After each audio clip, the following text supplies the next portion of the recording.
മലയോര പാതയിലെ ഇരുട്ടിനെ തുളച്ചു കയറിയത് കാറ്റിൻ്റെ ശക്തമായ ഹെഡ്ലൈറ്റുകളും മാത്രമായിരുന്നു. കനത്തു പെയ്യുന്ന മഴയിൽ വൈപ്പറിൻ്റെ ചലനം വേഗത്തിലായി. റോഡിലെ വളവുകൾ തിരിയുമ്പോൾ കാറിൻ്റെ സ്പീഡോമീറ്റർ മുള്ളുകളും താഴ്ന്നു കൊടുത്തില്ല. സ്റ്റിയറിങ്ങിൽ അമർന്നിരിക്കുന്ന കൈകളിൽ തെളിഞ്ഞു നിൽക്കുന്ന തഴമ്പുകൾ. രുദ്രദേവ് റാവു അഥവാ രുദ്രൻ, ഒരു മുൻ സൈനികൻ, നിലവിൽ നഗരത്തിലെ അറിയപ്പെടുന്ന റാവു സെക്യൂരിറ്റീസ് ഉടമ. ആ കണ്ണുകളിൽ എപ്പോഴും കനലെരിയുന്നൊരു ഗൗരവമുണ്ട്. ആരോടും അധികം സംസാരിക്കാത്ത, പ്രായോഗികതയ്ക്ക് മാത്രം വില കൽപ്പിക്കുന്ന മനുഷ്യൻ. പെട്ടെന്നാണ് റോഡിൻ്റെ വലതുഭാഗത്ത് കാട്ടിൽ നിന്നൊരു നിഴൽ ആ വെളിച്ചത്തിലേക്ക് ചാടി വീണത്. ഷിറ്റ്! രുദ്രൻ വണ്ടി ആഞ്ഞു ചവിട്ടി. ടയറുകൾ റോഡിലുരസി. വലിയൊരു ശബ്ദത്തോടെ കാർ അവിടെ നിശ്ചലമായി. ബോണറ്റിൽ നിന്നും വണ്ടി മുട്ടിയില്ലെങ്കിലും തൊട്ടുമുന്നിൽ വന്ന രൂപം റോഡിലേക്ക് വഴുതി വീണിരുന്നു. ദേഷ്യത്തോടെ രുദ്രൻ കാറിൻ്റെ ഡോർ തുറന്ന് പുറത്തേക്കിറങ്ങി. മഴ നനഞ്ഞവൻ മുന്നോട്ട് നടന്നു. ചാകാൻ നടക്കുവാണോടി, കണ്ണു കണ്ടൂടെ നിനക്ക്? അവൻ്റെ ശബ്ദത്തിൽ ദേഷ്യമിരുമി.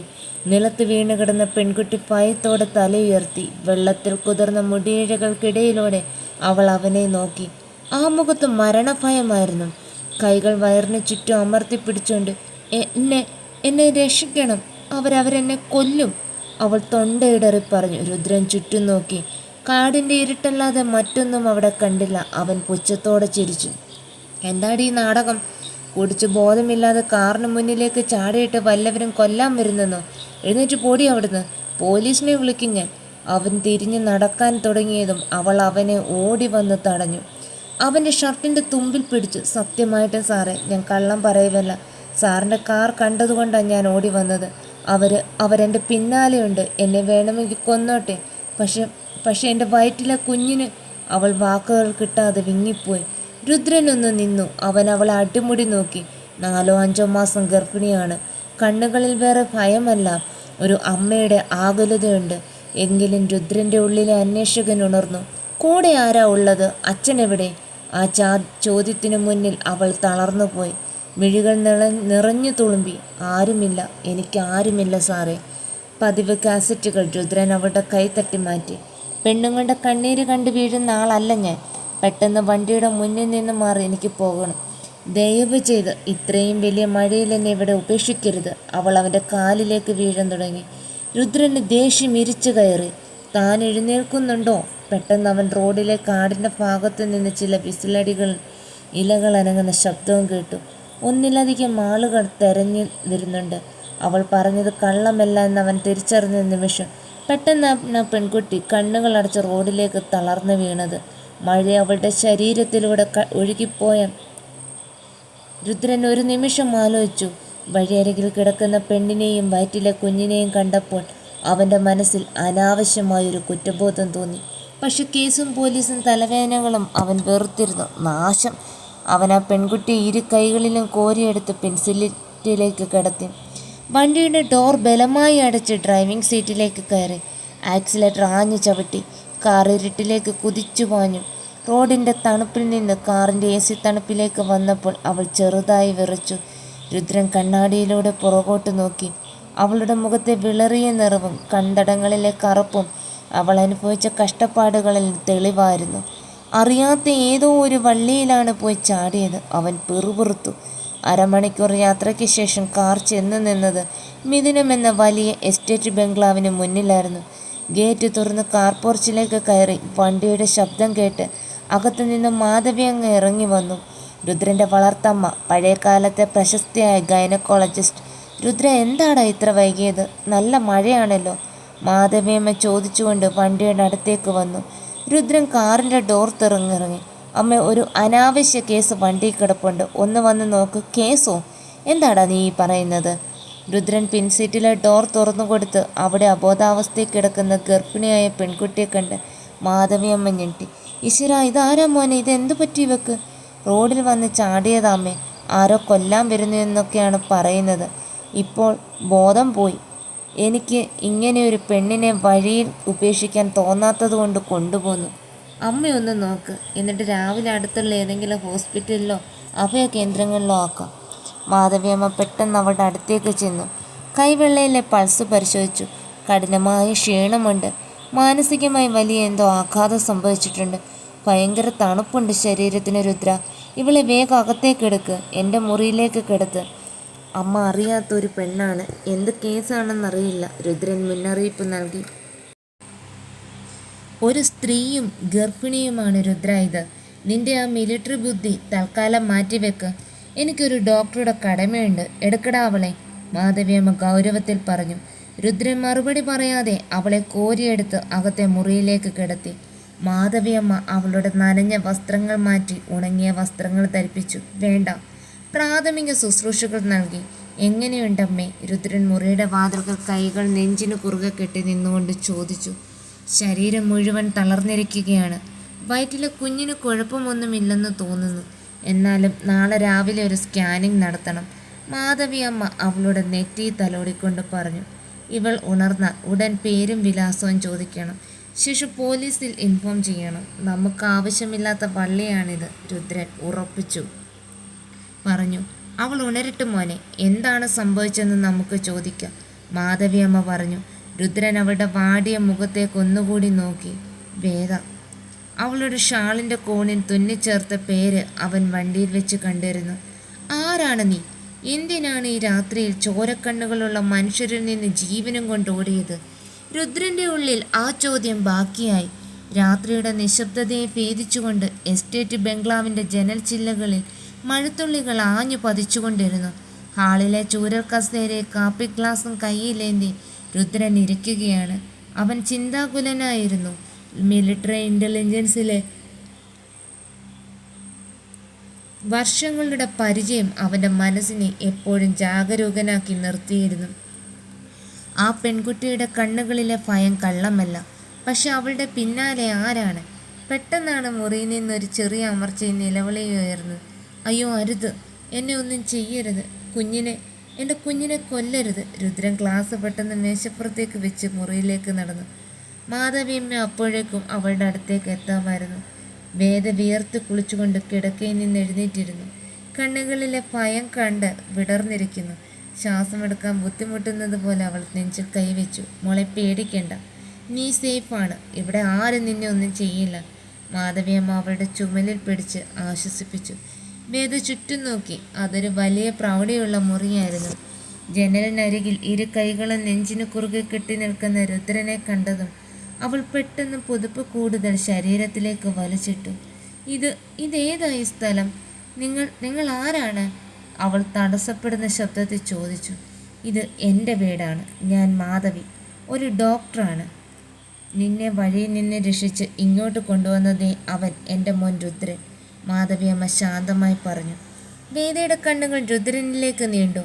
അവൻ ഗൗരവം നിറഞ്ഞ മുഖത്തോടെ അവളിലേക്ക് നടന്നു വന്നു. തൻ്റെ നാടകം കഴിഞ്ഞെങ്കിൽ ചില കാര്യങ്ങൾ എനിക്ക് ഉത്തരം വേണം. രുദ്രൻ്റെ ശബ്ദം കനത്തു. രുദ്ര. അവൾ ഇപ്പോഴാ ബോധം വീണ് എഴുന്നേറ്റത്. മാധവിയമ്മ അവനെ തടയാൻ ശ്രമിച്ചു. ഇല്ലമ്മേ, ഇവൾ കാരണം നാളെ ഒരു പോലീസ് കേസ് നമ്മുടെ വാതിൽക്ക വന്ന് നിൽക്കാൻ എനിക്ക് താല്പര്യമില്ല. അവൻ വേദയുടെ നേരെ തിരിഞ്ഞു. പറ, ആരാണ് നീ? എന്താണ് നിന്റെ പേര്? രാത്രിയിൽ കാട്ടിലൂടെ എന്തിനാണ് ഓടിയത്? വേദ തല താഴ്ച ചുണ്ടുകൾ വിറച്ചു. എൻ്റെ പേര് വേദ. ബാക്കി കൂടി പറ. അച്ഛൻ്റെ പേര്, വീടെവിടെയാണ്, വയറ്റിലുള്ള കുട്ടിയുടെ അച്ഛൻ ആരാണ്? രുദ്രൻ്റെ ചോദ്യങ്ങൾ തുളച്ചു കയറുന്നതായിരുന്നു. വേദയുടെ കൺകോണിലൂടെ കണ്ണീർ ഒഴുകിയിറങ്ങി. എനിക്ക് വിലാസവുമില്ല, ആരുമില്ല സാറേ, അവൾ വിതുമ്പി. ഇതുതന്നെയാണല്ലോ ഞാൻ കാറിലും കേട്ടത്. അനാഥയാണെന്ന് പറഞ്ഞ് ചോദ്യങ്ങളിൽ നിന്നും രക്ഷപ്പെടാൻ നോക്കരുത്. രുദ്രൻ പുച്ഛത്തോടെ ചിരിച്ചു. സത്യം പറയുന്നതാണ് നിനക്ക് നല്ലത്. ഇല്ലെങ്കിൽ ഇപ്പോൾ തന്നെ പോലീസിനെ വിളിച്ച് ഞാൻ നിന്നെ കൈമാറും. വേണ്ട. വേദ കിടക്കയിൽ നിന്നും ചാടി എഴുന്നേറ്റ് അവൻ്റെ കാൽക്കലേക്ക് വീണു. പോലീസിനെ വിളിക്കരുത് സാറേ. എന്നെ പോലീസിൽ ഏൽപ്പിച്ചാൽ അവരെന്നെ അവിടെ വെച്ച് കൊല്ലും. അവർക്ക് അത്രയ്ക്കും സ്വാധീനമുണ്ട്. രുദ്രൻ്റെ പുരികങ്ങൾ ചുളിഞ്ഞു. ആർക്ക്? എന്നെ കൊല്ലാൻ നടക്കുന്നവർക്ക്. അവൾ നെഞ്ചിലമർത്തിക്കരഞ്ഞു. എൻ്റെ ഭൂതകാലം എന്താണെന്ന് ചോദിക്കരുത്. അത് പറഞ്ഞാൽ അത് നിങ്ങൾക്കും അപകടമാണ്. എന്നെ ആരും അറിയാത്ത ഏതെങ്കിലും ദൂരേക്ക് വിട്ടാൽ മതി, ഞാൻ പൊയ്ക്കോളാം. രുദ്രനൊന്ന് പതറിയെങ്കിലും അത് പുറത്ത് കാണിച്ചില്ല. അവൻ അവളെ ദയയില്ലാതെ നോക്കി. താൻ ആരെയാണ് പേടിക്കുന്നതെന്നറിയില്ല, പക്ഷെ എൻ്റെ വീട് ആർക്കും ഒളിച്ചു താമസിക്കാനുള്ള താവളമല്ല. രാവിലെ എനിക്ക് നിൻ്റെ ഡീറ്റെയിൽസ് വേണം. അത്രയും പറഞ്ഞ് രുദ്രൻ പുറത്തേക്ക് നടന്നു. രാവിലെ 6 മണി. വർക്കൗട്ട് കഴിഞ്ഞ് വിയർത്ത് കുളിച്ച് ഹാളിലേക്ക് വന്ന രുദ്രൻ കണ്ടത് കയ്യിലൊരു പത്രവുമായി കാത്തിരിക്കുന്ന തൻ്റെ അടുത്ത സുഹൃത്തും സൈക്കാട്രിസ്റ്റുമായ മാധവിനെയാണ്. എടാ എന്താടാ മാധവേ, പ്രഭാതത്തിൽ തന്നെ എത്തിയിരിക്കുന്നത്? രുദ്രൻ ടവൽ കൊണ്ട് വിയർപ്പ് തുടച്ചുകൊണ്ട് ചോദിച്ചു. നിന്റെ എസ്റ്റേറ്റിലേക്ക് ഒരു അപരിചിതയായ ഗർഭിണി പെണ്ണിനെ കൊണ്ടുവന്നുവെന്ന് അമ്മ പറഞ്ഞു. കേട്ടപ്പോൾ ഒന്ന് കാണാൻ തോന്നിയത്. മാധവ് ചിരിയോടെ പറഞ്ഞു. നിന്റെ മിലിറ്ററി മൈൻഡ് വെച്ച് അവളെ ഏതെങ്കിലും ക്രൈം കേസിൽ കൊടുക്കുമോ എന്ന് എനിക്കറിയാമല്ലോ. തമാശ കളിക്കല്ലേ മാധവി. രുദ്രൻ സോഫയിലേക്കിരുന്നു. അവൾ എന്തോ വലിയ കുരുക്കിലാണ്. സത്യങ്ങളൊന്നും വിട്ടു പറയുന്നില്ല. എനിക്ക് അവളിൽ എന്തോ ഒരു പൊരുത്തക്കേട് തോന്നുന്നുണ്ട്. നീ എപ്പോഴും ആളുകളെ സംശയത്തോടെയാണ് കാണൂ രുദ്ര.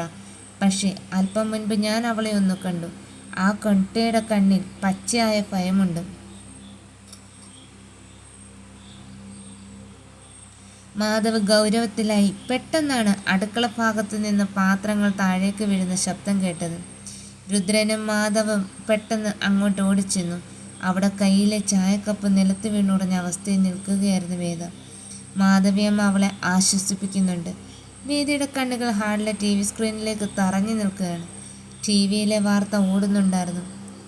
നഗരത്തിലെ പ്രമുഖ യുവ വ്യവസായി സിദ്ധാർത്ഥ് വർമ്മയുടെ കമ്പനിയിൽ ലക്ഷങ്ങളുടെ തട്ടിപ്പ് നടത്തിയ ശേഷം ഒളിവിൽ പോയ മുൻ ഹ്യൂമൻ റിസോഴ്സ് മാനേജർ വേദ വിക്രമിന് വേണ്ടിയുള്ള തിരച്ചിൽ പോലീസ് ഊർജിതമാക്കി. ഇവർ 5 മാസം ഗർഭിണിയാണെന്നും കുറ്റകൃത്യത്തിന് ശേഷം ഒളിച്ചോടിയതാണെന്നും പോലീസ് അറിയിച്ചു. വാർത്ത കണ്ടതും വേദയുടെ ശരീരം തണുത്തു മരവിച്ചു. അവൾ നിലത്തേക്ക് വീഴാൻ തുടങ്ങിയതും മാധവ് ഓടിച്ചെന്ന് അവളെ താങ്ങി. രുദ്രൻ്റെ കണ്ണുകൾ TVയിലെ വാർത്തയിൽ നിന്ന് പതുക്കെ വേദയുടെ ഭയന്ന മുഖത്തേക്ക് തിരിഞ്ഞു. അവൻ്റെ കണ്ണുകളിൽ വീണ്ടും കനലെറിഞ്ഞു. സോ മാഡം വെറും ഒരു അനാഥയല്ല, ഒരു വലിയ സാമ്പത്തിക തട്ടിപ്പുകാരിയാണ്. രുദ്രൻ്റെ ശബ്ദം ആ മുറിയിൽ മുഴുങ്ങിപ്പറ്റി. TV സ്ക്രീനിലെ സ്വന്തം ചിത്രത്തിലേക്കും വാതോരാതെ മുഴങ്ങുന്ന വാർത്തയിലേക്കും നോക്കി മരവിച്ച് നിൽക്കുകയായിരുന്നു വേദ. അവളുടെ കണ്ണുകളിൽ നിന്ന് കനത്ത കണ്ണുനീർത്തുള്ളികൾ കവിളിലൂടെ ഒഴുകിയെറിഞ്ഞു. രുദ്രൻ പതുക്കെ അവളുടെ മുന്നിലേക്ക് നടന്നു വന്നു. അവൻ്റെ മുഖത്ത് രോഷവും അതേസമയം കടുത്ത പുച്ഛവും ഒരുപോലെ നിറഞ്ഞു നിന്നു. വേദ വിക്രമൻ. രുദ്രൻ അവളുടെ പേര് അക്ഷരങ്ങൾ തിരിച്ചു ഉച്ചരിച്ചു. ലക്ഷങ്ങളുടെ സാമ്പത്തിക തട്ടിപ്പ് നടക്കുന്നതിനിടയിൽ സ്വന്തം വയറ്റിൽ വളരുന്ന കുഞ്ഞിനെ പോലും ഒരു കവചമാക്കി മാറ്റാൻ മടിക്കാൻ തയ്റ്റി മാനേജർ അല്ലേടി. രുദ്രൻ്റെ ശബ്ദം ഉയർത്തുന്നതും വേദ വല്ലാതെ ഞെട്ടിപ്പോയി. അവൾ വിറയ്ക്കുന്ന കൈകൾ കൊപ്പി അവന് മുന്നിലേക്ക് ചെന്നു. ഇല്ല സാറേ, അവർ കള്ളം പറയുകയാണ്. ഞാൻ ഒരു പൈസ പോലും തട്ടിയെടുത്തിട്ടില്ല. ദൈവത്തെ ഓർത്ത് എന്നെ വിശ്വസിക്കണം. അവൾ ശബ്ദമില്ലാതെ വിതുമ്പി. കള്ളം ആരാണ് പറയുന്നതെന്ന് വ്യക്തമാണ്. രുദ്രൻ മൊബൈൽ ഫോൺ പോക്കറ്റിൽ നിന്നും പുറത്തെടുത്തു. പോലീസും മാധ്യമങ്ങളും തിരയുന്ന ഒരു പ്രതിയെ എൻ്റെ എസ്റ്റേറ്റിൽ ഒളിപ്പിച്ചു വെച്ചാൽ നാളെ എൻ്റെ സ്ഥാപനത്തിൻ്റെ പ്രശസ്തിയാണ് അത് ബാധിക്കുന്നത്. പോലീസിനൊരു ഫോൺ കോൾ, അതിൽ കഴിയുന്നിൻ്റെ ഈ നാടകം. രുദ്ര നിർത്ത്. മാധവിയമ്മയുടെ കയറി വന്നു. പെട്ടെന്നൊരു തീരുമാനമെടുക്കരുത് മോനെ. ആ പെൺകുട്ടി പറയുന്നത് കേൾക്കും. അമ്മ, ഇതൊരു ഡോക്ടറുടെ സഹതാപം കാണിക്കേണ്ട സമയമല്ല. രുദ്രൻ കടുപ്പത്തിൽ പറഞ്ഞു. ഒരു മുൻ മിലിറ്ററി ഓഫീസർ എന്ന നിലയിൽ ഒരു കുറ്റവാളിയെ സംരക്ഷിക്കാൻ എനിക്ക് കഴിയും. മാധവി, നീ പോലീസിനോട് വിവരം അറിയിക്കാൻ ഫോൺ എടുക്കും. എന്നാൽ ഇത്രയും നേരം നിശബ്ദനായി നിന്ന മാധവ് രുദ്രൻ്റെ തോളിൽ പിടിച്ചു. രുദ്ര, നീ അല്പം ശാന്തനാകുക. മാധവ് ഗൗരവത്തോടെ പറഞ്ഞു. ഈ വാർത്ത നീ ശ്രദ്ധിച്ചു കണ്ടോ? 1.5 കോടി രൂപയുടെ തട്ടിപ്പ് നടത്തി ഒളിവിൽ പോയ പെണ്ണ് പാതിരാത്രി മലയോരക്കാട്ടിനോട് ആരും സഹായിക്കാനില്ലാതെ ചാകാൻ കിടക്കുകയാണോ? സ്വന്തമായി ഒരു വണ്ടി പോലും ഇല്ലാതെ, കയ്യിൽ ഒരു പൈസ പോലും ഇല്ലാതെ ഓടി രക്ഷപ്പെടാൻ മാത്രം വിവരമില്ലാത്തവളാണോ ഒരു വലിയ IT കമ്പനിയുടെ HR മാനേജർ? മാധവിൻ്റെ ആ ചോദ്യം രുദ്രൻ്റെ ഉള്ളിലെ അന്വേഷകനിൽ നിന്നൊരു ചെറിയ സംശയം സൃഷ്ടിച്ചു. എങ്കിലും അവൻ പുറത്തേക്ക് വിട്ടുകൊടുത്തില്ല. മാധവ് പറയുന്നത് കാര്യമുണ്ട് സാറേ. വേദ ഒടുവിൽ സ്വന്തം ശബ്ദം വീണ്ടെടുത്തു. എന്നെ കുടുക്കിയതാണ് സിദ്ധാർത്ഥ വർമ്മ. ആ പേരിന് പിന്നിൽ നിൽക്കുന്ന മൃഗമാണ് എന്നെ ഈ അവസ്ഥയിലാക്കിയത്. സിദ്ധാർത്ഥ വർമ്മയോ? രുദ്രൻ പുരികങ്ങൾ ചുളിച്ചു.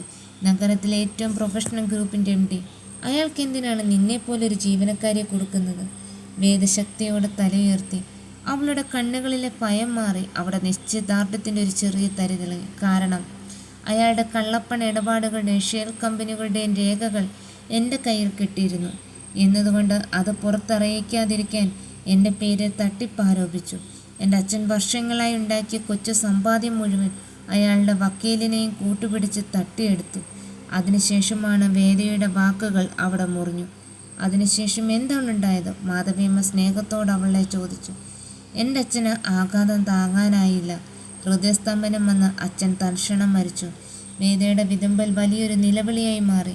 എനിക്കാരുമില്ലാതെയായി. എന്നെയും വധിക്കാൻ അയാൾ ഗുണ്ടകളെ അയച്ചു.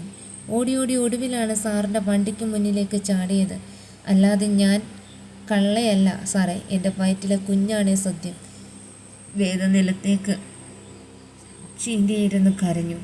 രുദ്രൻ നിശബ്ദനായി. അവൾ പറഞ്ഞ കാര്യങ്ങൾ അവൻ്റെ അനുഭവസമ്പത്തുള്ള മനസ്സിന് തള്ളിക്കളയാൻ കഴിഞ്ഞില്ല. സിദ്ധാർത്ഥ വർമ്മയുടെ ബാക്ക്ഗ്രൗണ്ട് രുദ്രന് ചുറ്റും ചെറിയ തോതിൽ അറിയാമായിരുന്നു. പുറമെ മാന്യനായ വ്യവസായിയാണെങ്കിലും അയാൾക്ക് അധോലോക ബന്ധങ്ങളുമുണ്ടെന്ന് അദ്ദേഹം മുൻപേ പറഞ്ഞിട്ടുള്ളതാണ്. രുദ്ര, മാധവ് ശാന്തമായി പറഞ്ഞു. ഇത് കേവലം ഒരു സാമ്പത്തിക കേസല്ല. ഇതിന് പിന്നിൽ വലിയൊരു ചതിയുണ്ട്. നീ പോലീസിനെ വിളിച്ചാൽ അവർ ഇവളെ നേരെ സിദ്ധാർത്ഥിൻ്റെ കൈകളിലേക്ക് തന്നെ എത്തിക്കും. രുദ്രൻ ദീർഘമായി നിശ്വസിച്ചു. അവൻ ജനലരികിലേക്ക് നടന്നു. വെളിയിൽ മഴ ശമിച്ചിരിക്കുന്നു. എങ്കിലും അന്തരീക്ഷത്തിലെ വലിയൊരു കാർമേഘം നിഴലിച്ചു നിന്നു. അവ തിരിഞ്ഞു നിന്ന് വേദയെ നോക്കി. തൽക്കാലം ഞാൻ പോലീസിനെ വിളിക്കുന്നില്ല. രുദ്രൻ്റെ തണുത്ത ശബ്ദം അവിടെ